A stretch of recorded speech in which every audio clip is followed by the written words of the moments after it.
ошентип фатва берип келатышат. Ушугунга чейин биз деле ошолордун катарындабыз. Будан биягына деле муну эч качан эч ким өзгөртө албайт. Жол эрежелерине итаат кылыш важип болуп эсептелет. Светофорго токтош керек болгон жерге кызылга токтош керек. Өтпеген жерде өтүш керек.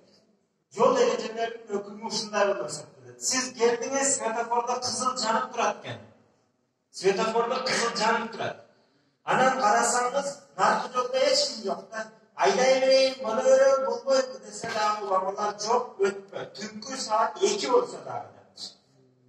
Кызыл жанып турабы, бир да машина жокпу, өтпөш керек. Уламалар ошентип фатва беришкен.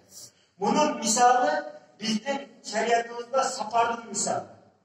Сапарда 4 рекаттуу намазды 2 рекат кылып окуйбуз. Не себептен? Себеби сапарда машакат бар. Бирок ошол машакат көзгө көрүнбөгөн нерсе да. Бирок адам сапарга чыккан үчүн сапарда сөзсүз түрдө машакат болот. Ошол машакат белгисиз болуп калгандыгы үчүн, такташ кыйын болгондугу үчүн ошол машакаттын себепчиси болгон сапар машакаттын ордуна тургузулат дагы, болду ал сапарга чыктыбы, болду намазды кыскартып окуй берет 4 рекаттуу намаздарды. Сапарда машакат тартабы, тартпайбы, ал бара албайт.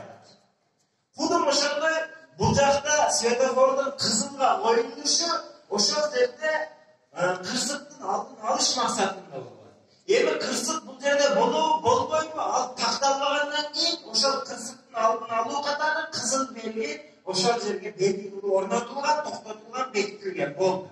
Машина барбы, жокпу, сиз ошол жерде токтошуңуз керек. Мындан сырткары этияк шартка дагы бир эки маселе айтып өтүшүм керек. Сиз бабы эмес жолдон чыгыпсаңыз, чоң жолго светофор коюлган, сиздики жашыл жанда. Жашыл жанса дагы сактыкка кордук жок, биринчи этиякты карабанан чыгат.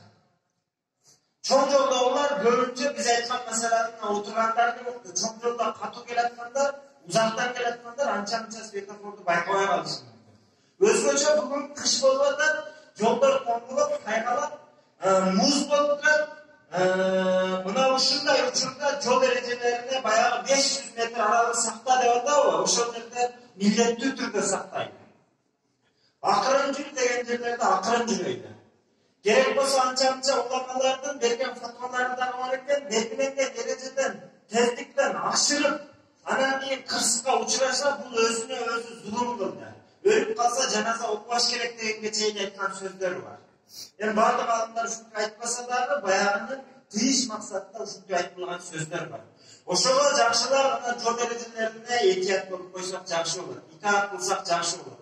Жол эрежелерин бузбай так эрежелер менен айдасак, бул эрежелер өзүбүздүн коопсуздугубуз. Ошол айылдан жолдон өтүүчүлөрдүн коопсуздугу.